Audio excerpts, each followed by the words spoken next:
ማርቆስ ወንጌል ምዕራፍ 6 ከቁጥር 45 እስከ መጨረሻ ያለው ክፍል ላይ አንድ ሐሳብ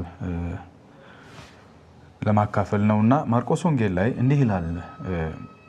ምዕራፍ 6 ቁጥር 45 ወዲያውም እርሱ ሕዝቡን እያሰናበተ ሳለ ደቀ መዛሙርቱ በጀልባ ወደ ቤተ ሳይዳ ቀድመውት እንዲሻገሩ አዘዛቸው። ከዚያም ትቷቸው ሊጸልይ ወደ ተራራ ወጣ። በመሸ ጊዜ ጀልባዋ በባህሩ መካከል ነበረች፣ እርሱም ብቻውን በምድር ላይ ነበር። ነፋስ በርትቶባቸው ስለነበረ ደቀ መዛሙርቱ ከመቅዘፊያቸው ጋር ሲታገሉ አያቸው። በአራተኛውም ክፍለ ሌሊት ገደማ በባህር ላይ የሄደ ወደ እነርሱ መጣ። በአጠገባቸውም አልፎ ሊሄድ ነበር። ነገር ግን በባህር ላይ ሲሄድ ባዩ ጊዜ ምትሃት መስሏቸው ጮሁ። ሁሉም እርሱም ባዩ ጊዜ ደንግጠው ነበርና እርሱም ወዲያው አነጋገራቸውና አይዟችሁ እኔ ነኝ አትፍሩ አላቸው። እርሱም በጀልባው ላይ ወጥቶ አብሯቸው ሆነ፣ ነፋሱም ተወ። እነርሱም እጅግ ተደነቁ፣ የእንጀራውንም ተአምር አላስተዋሉም ነበርና ልባቸውም ደንድኖ ነበር። በተሻገሩም ጊዜ ጌንሴሬጥ ደርሰው ወረዱ፣ ጀልባዋንም እዚያው አቆሙ። ወዲያውም እንደወረዱ ሕዝቡ ኢየሱስን አወቁት። ወደ አካባቢ ሁሉ በመሮጥ ሕመምተኞችን በአልጋ ላይ እየተሸከሙ እርሱ ወደሚገኝበት ስፍራ ሁሉ ያመጡ ነበር። በየደረሰበት መንደር ወይም ከተማ ወይም ገጠር ሁሉ ሕመምተኞችን በየአደባባዩ ያስቀመጡ የልብሱን ጫፍ እንኳ ለመንካት ይለምኑት ነበር። የነኩትም ሁሉ ይድኑ ነበር፣ ይፈወሱ ነበር ይላል። ይህ ክፍል በጣም መሰረታዊ የሆኑ ዋና ዋና ነገሮች ያሉበት ነው እና ይህን ክፍል ኤክሰጀሲስ ስንሰራው ወይም ስንተነትነው የእግዚአብሔር ቃል በጣም ድንቅ ነገሮች የምናገኝበት ክፍል ነው። ከዚህ ውስጥ ለምሳሌ የመጀመሪያው በባህርና በእግዚአብሔር መካከል ያለ ግንኙነትን የምንመለከትበት ክፍል ነው። እሱም በተመለከተ በትንሹ ምን ይላል? ለምሳሌ ኢዮብ 9:18 ላይ እንደዚህ ይላል የእግዚአብሔር ቃል፣ ሰማያትን ብቻውን ይዘረጋል፣ በባህሩም ማዕበል ላይ ይረግጣል ይለዋል ኢዮብ 9:8 ላይ። እንዲሁ ደግሞ ኢሳይያስ 43:16 ላይ አሁንም እግዚአብሔር በባህር ውስጥ መንገድ በኃይለኛ ውሃ ውስጥ መተላለፊያ ያደርጋል ይላል። እንደዚሁ ኢሳይያስ 51:10 ላይም አሁንም በእግዚአብሔርና በባህር መካከል ያለውን ግንኙነት መጽሐፍ ቅዱስ ያስተምረን። ባህሩና የታላቁን ጥልቅ ውሃ ያደረግከው የዳኑትም ይሻገሩ ዘንድ ጠሊቁን ባህር መንገድ ያደረግ አንተ አይደለህምን ይለዋል። እንደገና ዕንባቆም 3:15 ላይ እንደዚሁ ፈረሶችህን በባህር በብዙ ውኆችም ላይ አስረገጥክ ይለዋል። እንደዚሁ መዝሙር 77:19 ላይ አሁንም በባህርና በእግዚአብሔር መካከል ያለውን ነገር ስንመለከት መንገድ በባህር ውስጥ ነው፣ ፍለጋህም በብዙ ውኆች ነው፣ አረማመድህም አልታወቀም ይለዋል። ስለዚህ እግዚአብሔር በባህር ላይ ባለስልጣን መሆኑን፣ እግዚአብሔር በባህር ላይ እየተራመደ እንደሚመጣ የብሉይ ኪዳን የተለያዩ ትንቢቶች ይናገራሉ። ባህሩን እየረገጠ ይመጣል እያሉ አሁን ቀደም ብዬ እንዳሳዩአችሁ። እዚህ ላይ በጣም አስገራሚው ነገር ጌታ ኢየሱስ ክርስቶስ ወደ ማዶ ተሻገሩ ብሎ እሱን ያዘዛቸው። ወደ ማዶ ሄዱ ሲላቸው ወደ ቤተ ሳይዳ እንዲሻገሩ እሱ እነሱን ወደ ጀልባ አስገብቶ እነሱን ትቷቸው ሊጸልይ ወደ ተራራ ወጣ ነው የሚለው። ነገር ግን ወደ ቤተ ሳይዳ ሂዱ ተብለው በመካከል ላይ የተፈጠሩ ነገሮች ተፈጥረው መጨረሻ ላይ የነሱ ዴስቲኔሽን ወይም ደግሞ መዳረሻቸው ቤተሳይዳ ጌታ እንዳዘዘው ቤተሳይዳ ሳይሆን የደረሱበት ስፍራ መጽሐፍ ቅዱስ ሲናገር ጌንሴሬጥ የሚባል ስፍራ ላይ ነው። በዚህ ሁኔታ ውስጥ ነው እንግዲህ በጣም አስገራሚ የሆነ ነገር የምንመለከተው።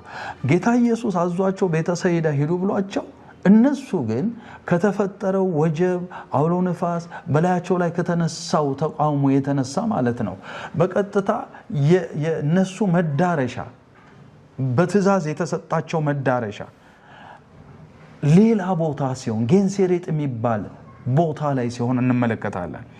እዚህ ክፍል ውስጥ አስገራሚ ነገሮች አሉ። አንደኛ መዳረሻቸው መቀየሩ፣ እግዚአብሔር ያሰበው ወደብ ላይ እንዲደርሱ ማድረጉን። በእርግጥ እግዚአብሔር ራሱ ነው ወይም ጌታ ኢየሱስ ራሱ ነው ወደ ቤተ ሳይዳ ተሻገሩ ያላቸው። ቤተ ሳይዳ መጽሐፍ ቅዱሳችን ላይ ያለውን ነገር ስንመለከት በሰሜናዊ ምስራቅ የምድሪቱ ክፍል የሚገኝ ነው። ጌንሴሬጥ ደግሞ በምዕራባዊ ሰሜናዊ ምዕራብ የሚገኝ ነው። በጣም ተቃራኒ ቦታ ነው። በሰሜናዊ ምስራቅ ወደ ሰሜናዊ ምስራቅ ሂዱ ቤተሳይዳ ሂዱ የተባሉት ሰዎች ወደባቸው ያ ሲሆን የታዘዙበት ቦታ ያ ሲሆን ነገር ግን በተፈጠረው ነገር ቀጥታ ከዛ በተቃራኒው ወደ ሰሜናዊ ምዕራብ ጌንሴሬጥ ወደሚባል ወደብ ሲደርሱ እንመለከታለን።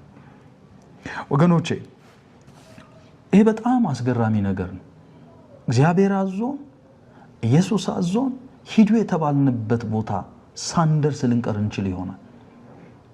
ነገር ግን በመሃል ላይ በተፈጠሩ ነገሮች አቅጣጫ ተቀይረው ከዛ በተቃራኒው ልንደርስ እንችላለን። ወደባችንን ቢቀየር ወደ መጀመሪያም ወደ ቤተሳይዳ ሂዱ ያለን እንደገና ጌንሴሬጥም የሚያደርሰን እርሱ ራሱ ነው። ይህንን መጽሐፍ ቅዱሳችን ላይ በሌላ ስፍራ መዝሙር 107 ላይ ከ23 ጀምሮ እስከ 30 ባለው ክፍል ውስጥ እንመለከታለን። እንደዚህ ይላል የእግዚአብሔር ቃል። አንዳንዶች በመርከብ ወደ ባህር ወረዱ፣ በታላቅ ውሃ ላይ ስራቸውን አከናወኑ። የእግዚአብሔርን ስራ በዚያ አዩ፣ ድንቅ አድራጎቱንም በጥልቁ ውስጥ ተመለከቱ። እርሱ ተናግሮ አውሎ ነፋሱን አስነሳ፣ ነፋሱም ማዕበሉን ከፍ ከፍ አደረገ። ወደ ሰማይ ወጡ፣ ወደ ጥልቅም ወረዱ። ከመከራቸው የተነሳ ሐሞታቸው ፈሰሰ።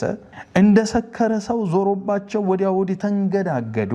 መላው ጠፍቶባቸው የሚያደርጉትን አጡ። በተጨነቁ ጊዜ ወደ እግዚአብሔር ጮኹ፣ እርሱም ከመከራቸው አዳናቸው። አውሎ ነፋሱን ጸጥ አደረገው፣ የባህሩን ሞገድ ረጭ አለ። ጸጥ በማለቱም ደስ አላቸው፣ ወደ አሰቡትም ወደብ አደረሳቸው ይላል። ክብር ለእግዚአብሔር ይሁን።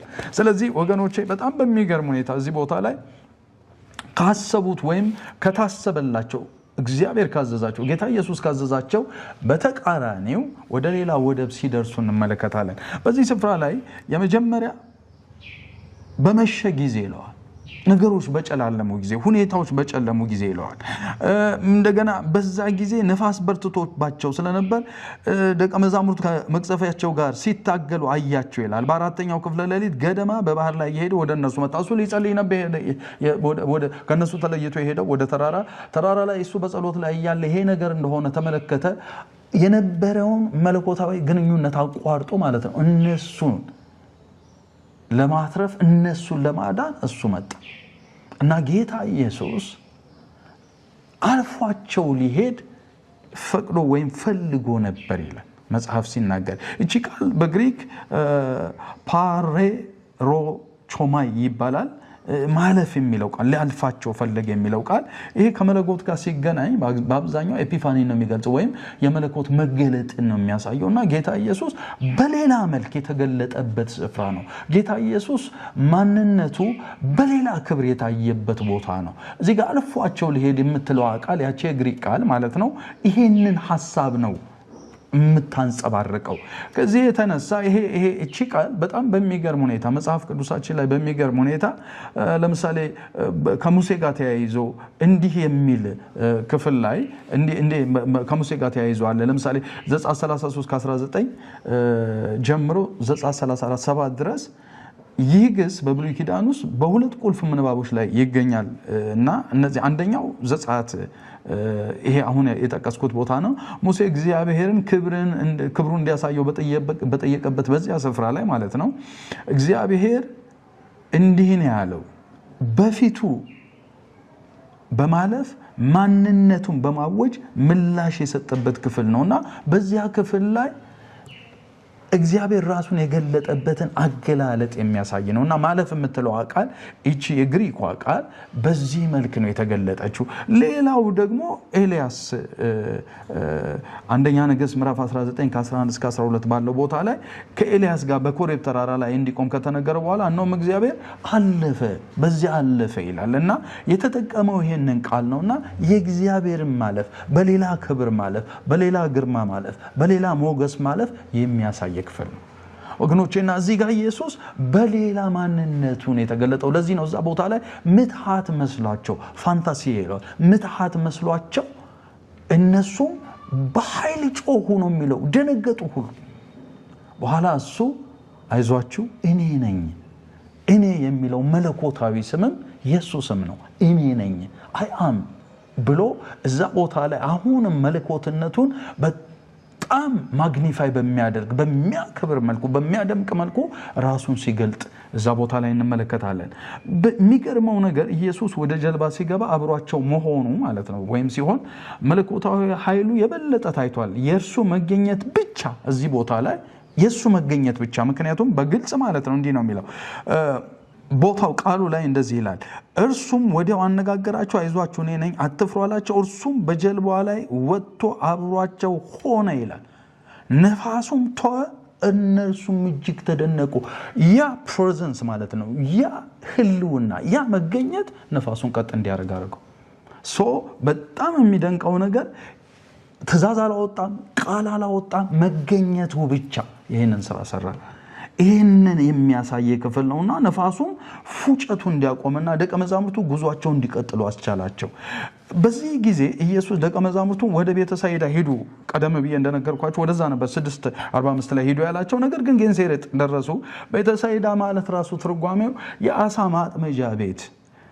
ወይም ሃውስ ኦፍ ፊሺንግ እንደማለት ነው የአቅርቦት ቤት ወይም ሃውስ ኦፍ ፕሮቪዥን እንደማለት ነውና ጌንሴሬጥ ከቤተ ሳይዳ በተቃራኒ ያለ ስፍራ ነው ነገር ግን ምንም አይነት ነገር ቢመጣ ምንም አይነት ነገር ጉዟችንን ሊያደናቀፍ ከታዘዝነው ቦታ ወደ ሌላ ቦታ ሊወስድ እንዲህ አይነት አውሎ ንፋስና ወጀብ ቢመጣብን የሚገርመው ወገኖች የምንደርስበት ወደብ እጅግ የተሻለ ወደብ ነው ያም ወደብ ልክ ደቀ መዛሙርቱ የደረሱበት አይነት ወደብ ነው ይሄውም ጌንሴሬጥ የተባለው ነው ይሄ ደግሞ ትርጓሜው ጌንሴሬጥ ራሱ ምን ማለት ነው ጋርደን ኦፍ ዘ ፕሪንስ ወይም የልዑሉ የአትክልት ስፍራ እሱ የሚኖርበት የሱ ፕሬዘንስ ያለበት የሱ መገኘት ያለበት የሱ ክብር ያለበት ያ ስፍራ ላይ ነው የምንደርሰው ስለዚህ ይህ ክፍል የሚያሳየው ታዘን ወደ ሌላ ስፍራ ሂዱ ተብለን እንኳን በዚህ ወቅት በሚገርም ሁኔታ ጠላት ወደ ሌላ ስፍራ ገፍቶ ሊወስደን ይችላል ቢሆንም በእግዚአብሔር ቁጥጥር ውስጥ ነን በእግዚአብሔር እጅ ውስጥ ነን በእግዚአብሔር ማንነት ውስጥ ነን ይሄ ነው ትልቁ ሚስጥር